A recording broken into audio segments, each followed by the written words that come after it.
I have a dream, that's all I need. I'll make it happen with some work and belief. Know what I want, so I'll take it on. I've made mistakes, but mistakes make you strong. Hi, I'm JB. Who are you? My name is Bond. James Bond. The title of this video sums up about 50% of the questions I get on a daily basis. And the funny thing is, this question doesn't only come up when the markets are down, this question also pops up every time when the markets are the most frothy. It seems like a lot of people don't really know when to invest or not. So, in this video, I'm going to try to sum up when you should start investing and maybe a little bit about how you should start investing. I believe it ties into that herd mentality that when we see and hear about the markets being down in the mainstream fake media, we hear all the doomsday predictions, we automatically believe, oh, it's dangerous, it's not a time to invest, let's wait. And then we try to get a better deal by waiting for the imaginary bottom. And between you and me, you can be waiting a long time and you probably never will hit the right exact time. That's the same with the market peaks. It seems people don't realize that you should do the opposite of all the lemmings, all the herds. So, let's get into it. When should you invest? Let's just start with the basics. If we for a second forget about which companies to invest in and the other still very important parts of investing, and just focus on some simple facts. What has the most impact on your investment career? Well, if you're like me, been around for some time, you will know that it's age and time. A small example could be if you, for instance, are 20 years old and you want to invest for retirement. Let's just imagine you want to retire at the age of 65. I would like to retire earlier, but let's just have that as a goal. Let's say you start investing at that wonderful age of 20. Let's say you invest $100 every month for the next 45 years. That should be possible. Let's say you invest them in a good S&P 500 ETF, low cost of course. And we assume that the average return of this is around 10%, as it has been for the last 50 years. When you retire at 65, you would have over $1 million. Let that sink in. $100 a month for 45 years, compounding at 10%, you will have over $1 million. That's pretty good. Think about it. What would happen if you upped the amount a little bit? But let's take that later. Now, this was when you started at the age of 20. What would happen if you waited 10 years? Let's say you started investing at the age of 30. Well, those 10 years, those would have cost you $765,000. Almost $700,000 just if you waited 10 years. That's incredible.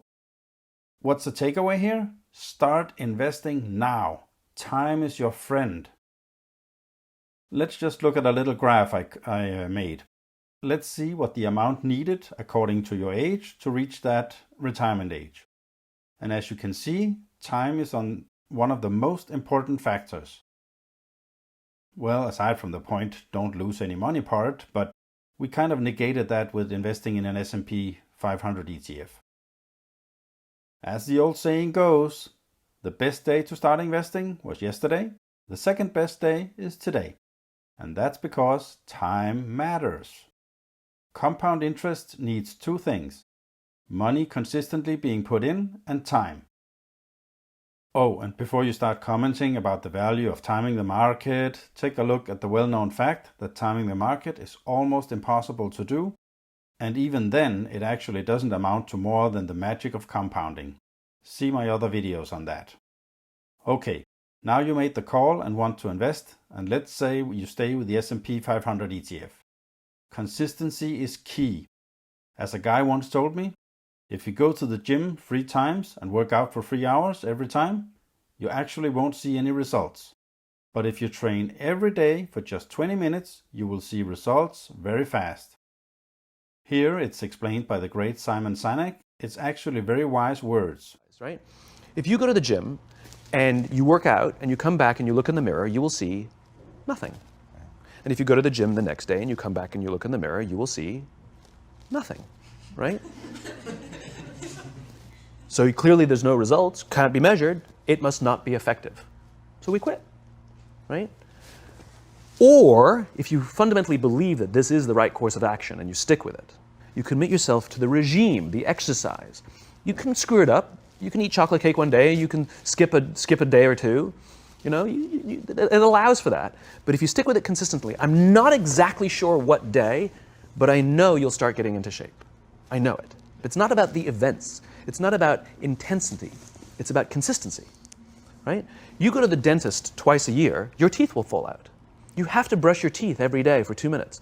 What does brushing your teeth twice a day for 2 minutes do? Nothing. Unless you do it every day, twice a day for 2 minutes.